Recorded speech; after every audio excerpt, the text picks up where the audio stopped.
Hey friends, just a quick heads up.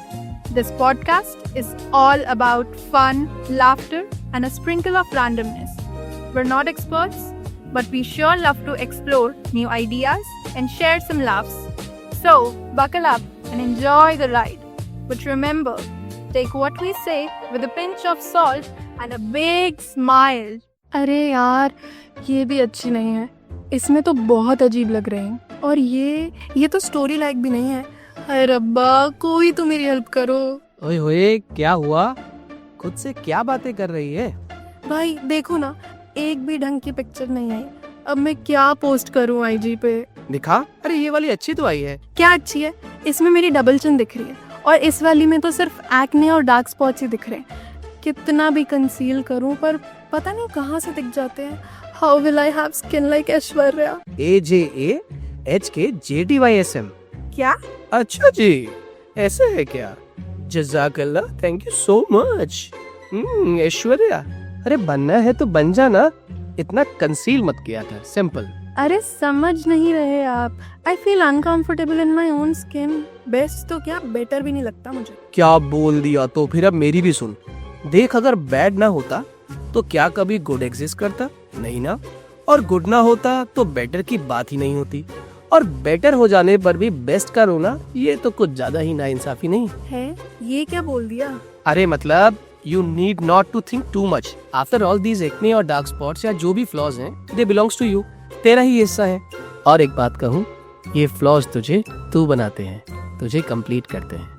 Seriously, you mean people know me as that acne girly? इसलिए सब मुझे डर्माट का number देते रहते हैं, देसी टिप्स बताते रहते हैं और फालतू के एडवाइजेस देते रहते हैं। हल्दी, मेथी, ऑरेंज का छिलका, डी-टैन। अरे अरे अरे, थांबा।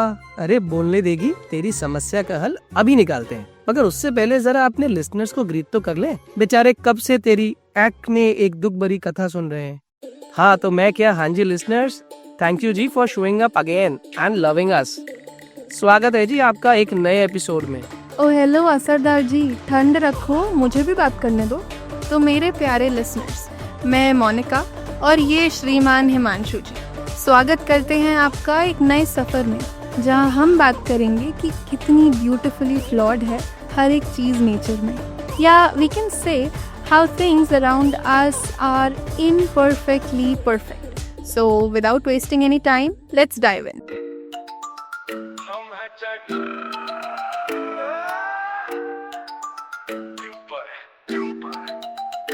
हम है चैप्टर, बातों के धनी, हंसी की ठोली मस्ती में बनी। जो बोले दिल से वही असली स्टार, हर दिन है हमारा त्योहार। सवाल हो या हो कुछ किस्से, हर बात लगे जैसे हो मिस से। जोड़े हम दिलों के तार, बातों में छुपा है प्यार। हम है चैप्टर, न थके न रुके, हर बात में कुछ नया हम कहे। आवाज हमारी पहचान बने। Beautifully flawed. दोस्तों, सुना तो यही है कि या तो चीज़ें ब्यूटीफुल हो सकती हैं या तो फुल ऑफ फ्लॉज। और आप भी सोच रहे होंगे कि what is this concept of beautifully flawed. तो आपके इस सवाल का जवाब देने के लिए अपनी ज्ञान की पोटली लेकर हमारे बीच मौजूद है मिस्टर ज्ञानेश्वर बाबा। बाबा जी, आपका बहुत बहुत स्वागत है। धन्यवाद। तो बाबा जी, आप हमारे लिसनर्स को बताने का कष्ट करें कि आपकी दृष्टि में ब्यूटीफुली फ्लॉड क्या है। अवश्य पुत्री, ब्यूटीफुली फ्लॉड असल में सच्चाई है, पर मैं उसे जल्दी से एक्सेप्ट नहीं करता। पर एक बात है, जिस मोमेंट मैं उसे एक्सेप्ट करता हूँ, ये सच उसी मोमेंट मेरी इस बर्डन लाइफ को एकदम रिलैक्स कर देती है। क्या फ्लॉज को एक्सेप्ट करने से रिलैक्सेशन? असल में ये जस्ट फ्लॉज नहीं है ना, दे आर ब्यूटीफुल फ्लॉज। चल अच्छा ये बता, what do you mean by flaws, या what is the literal definition of flaws as per you? Flaws यानी डिफेक्ट, जैसे किसी आइडियल स्टैंडर्ड में फिट ना होना, एक नेगेटिव कॉनोटेशन। नेगेटिव, यस, पर ब्यूटीफुली फ्लॉड हमारे इसी नेगेटिव परसेप्शन को ट्रांसफॉर्म कर देता है। ये सिखाता है कि कैसे फ्लॉज या कमियां या खामियां जो दिखाई तो दे रही हैं, वो असल में किसी भी चीज को, किसी भी इंसान को 100% ऑथेंटिक बनाने के लिए ही होती हैं। पर फ्लॉज सिर्फ एक्सटर्नल थोड़ी होते हैं। मैं तो अपनी आंतरिक खामियों से भी बड़ी परेशान हूँ। Wow, Bravo. एटलीस्ट नजर कमजोर होने के बाद भी तुझे अपनी फ्लॉज नजर तो आ रहे हैं, जबकि कुछ लोग तो अपनी कमियों को, अपनी खामियों को नजरअंदाज करते चले ही आते हैं। वो तुम जेनजी लोग कहते हैं ना, कैंसिल कर देते हैं अपने फ्लॉज को। बिल्कुल। To be honest, it takes a lot of courage to identify our own flaws and accept it. यार दूसरों की कमी तो बहुत क्लियरली दिख जाती है, पर अपनी कमी देख पाना इट्स रियली टफ। एब्सोल्युटली। तो स्टेप 1 कंप्लीट, कमी पहचान ली। अब आगे क्या करना है? सिर्फ कमी पहचानने से काम नहीं चलेगा। अब शुरू होगा सेकेंड और मोस्ट इम्पोर्टेंट स्टेप, जो है एक्सेप्टेंस। अपनी कमियों को एक्सेप्ट करो, तभी कोई प्रोसेस स्टार्ट होगी, चाहे वो प्रोसेस इम्प्रूवमेंट की हो या एक्सेल करने के लिए। Absolutely. You mean better a diamond with a flaw than a pebble without. And flaws do not define your worth, but that they are the part of your story and your intrinsic self. Well said. और दोस्तों, आप भी ये बताइए कि अगर जिंदगी एक नाटक है तो क्या हर किरदार परफेक्ट होना चाहिए? नहीं ना। असली मजा तो उस डायलॉग में है जो लड़खड़ाता है पर दिल छू जाता है। फेमस सुपरस्टार जिन्होंने अपनी एक्टिंग से सबके दिल पे राज किया, पर यू नो व्हाट, उनका मोस्ट फेमस डायलॉग कौन सा है? Yes, a kind of stammer, जो असल में पूरा डायलॉग भी नहीं मगर इट बिकम्स हिज आइडेंटिटी, उनकी आइकॉनिक पहचान बना। हाँ, आप बिल्कुल ठीक सोच रहे हैं, मैं किस सुपरस्टार की बात कर रहा हूँ। ओह वाओ, अब समझी। क्या समझी? अरे जैसे बीटहोवन को ही ले लो। अब ये बीटहोवन कहाँ से आया और ये है कौन? आप बीटहोवन को नहीं जानते? ग्रेट, तो आज बीटहोवन की कहानी मैं सुनाती हूँ। Please allow me sir. हाँ, जा सिमरन, जा जी ले अपनी जिंदगी। तो दोस्तों, क्या आपने कभी सोचा है कि कोई कमी जो दिखने में सिर्फ कमजोरी लगे, वही आपको दुनिया के लिए अनमोल बना सकती है? सच में ऐसा कुछ होता है क्या? हाँ, जैसे बीटहोवन की स्टोरी को ही ले लीजिए। बीटहोवन बचपन से ही पियानो और ऑर्गन के म्यूजिक में खोया रहता था, लेकिन एज ही ग्रू ओल्ड उसने महसूस किया कि पियानो की साउंड, उसका म्यूजिक धीरे धीरे उसके कानों के लिए फीका पड़ने लगा है। उसको लगा समथिंग बैड इज हैपनिंग, और वही हुआ जिसका डर था। क्या हुआ बेचारे के साथ? 20 की उम्र में आते आते उसको सुनना मुश्किल हो गया, यहाँ तक कि भी एक दिन उसके हाथ से एक कप चाय का गिर गया और उसने उसके गिरने की आवाज तक नहीं सुनी। ये पल उसके लिए किसी ट्रॉमा से कम नहीं था। ओ बेचारा, इतनी ब्यूटीफुल लाइफ थी ना, फिर तो सब खराब हो गया होगा। बेचारे की जिंदगी ही खामोश हो गई होगी, कुछ जिंदगी का संगीत बाकी ही नहीं रहा होगा। ऐसा बिल्कुल नहीं हुआ। हेलन केलर का एक फेमस कोट है ना, When one door of happiness closes, another opens. But often we look so long at the closed door that we do not see the one which has been opened for us.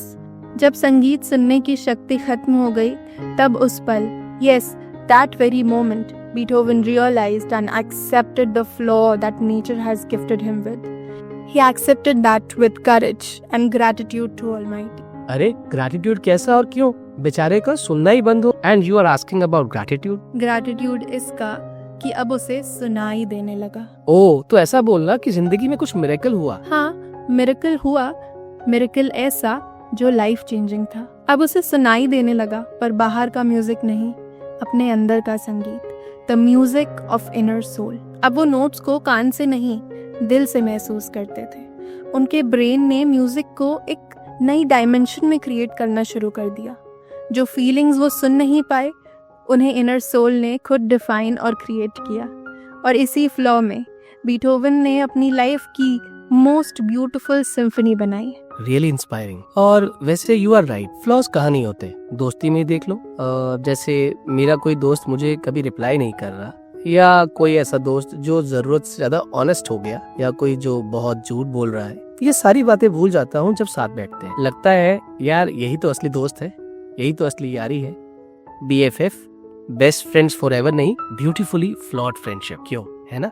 असल में the illusion of perfection grips us, but it is our imperfection that inspires us to move forward. कुछ लोग पूरे नहीं होते, पर अधूरे भी नहीं लगते, जैसे टूटी हुई चूड़ी की खनक या अजली बातें की रोशनी। उनके लफ्जों में विराम होते हैं, पर वो चुप नहीं होते। उनकी आंखों में कहानियां होती हैं जो कभी बोली नहीं जाती, बस महसूस होती हैं। वो जो गिरते हैं, उठते नहीं तुरंत, पहले जमीन से कुछ सीखते हैं, फिर चल पड़ते हैं थोड़ा अलग, थोड़ा बेहतर करने के लिए। उनकी खामियां कोई कमी नहीं, वो तो उनके दस्तखत है उनकी अपनी इस जिंदगानी पर। देखा जाए तो नेचर में कुछ भी परफेक्ट नहीं है, पर फिर भी जब सब कुछ एक साथ होता है तो इतना ब्यूटीफुल लगता है।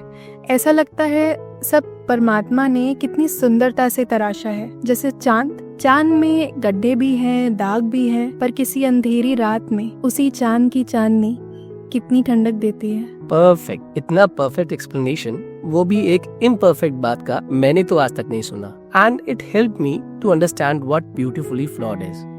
और अगर आपके मन में अभी भी कोई भी शंका, कोई फ्लॉ बाकी है, तो ये कुछ पंक्तियां जो आपके लिए हम दोनों ने लिखने का प्रयास किया है, गौर फरमाइएगा। तू ब्यूटीफुली फ्लॉड है क्योंकि तेरे अंदर वो सब कुछ है जो किसी कहानी को इंटरेस्टिंग बनाता है। तो वो कॉमा है जो पॉज देता है। तू वो टाइपो है जो मुस्कान लाता है।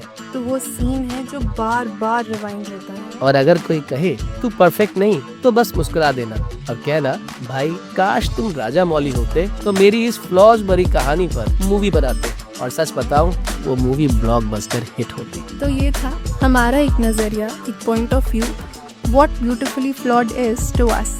आपके लिए ये कॉन्सेप्ट क्या है, आप हमें ज़रूर कमेंट बॉक्स में लिखिएगा। और अब आपसे मुलाकात होगी अगले एपिसोड में। और हाँ, एक और बात, अगर ये एपिसोड आपको पसंद आया तो हमें कमेंट सेक्शन में बताना मत भूलिएगा। अपने दोस्तों के साथ शेयर करने में ज़रा भी संकोच मत कीजिएगा। और हम Spotify पे भी आपको मिलेंगे। We'll see you in the next episode. Till then, keep chattering.